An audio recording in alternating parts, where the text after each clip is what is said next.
dia. Ha. Si Nah, dua kursi. Kau kat TV je. Ha. Gitu.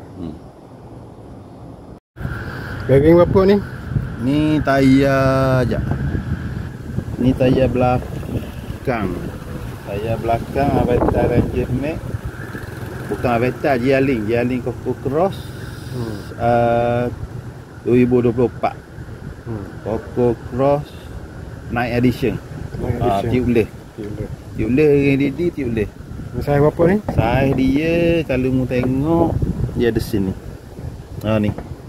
Saiz ring 2.15 kali 16. Production date bulan 3 2024. Okey, bearing dia 6301. Ni. 6301. Belakang ni. Belakang. Hak dia sama dia bagi sama. Hak sama tapi tak betul lagi biasa sama je. Patutnya sama tak satu.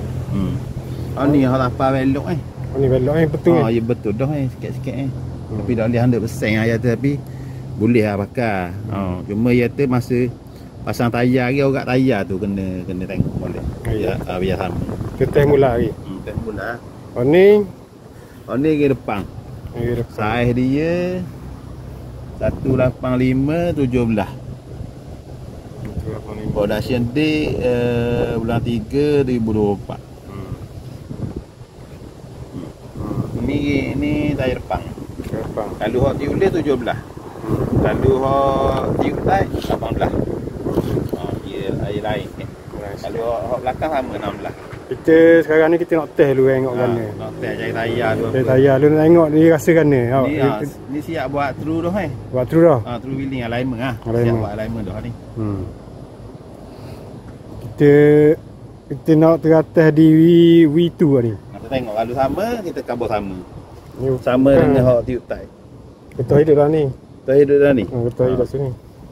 Nanti kita tengok lagi. Rasa hot belakang sama 16. Pasal ring sama, hot depan ni tak tahu. Depan dah. Tengok pada bong ni sama je. Kalau sama wujud lah. Ha.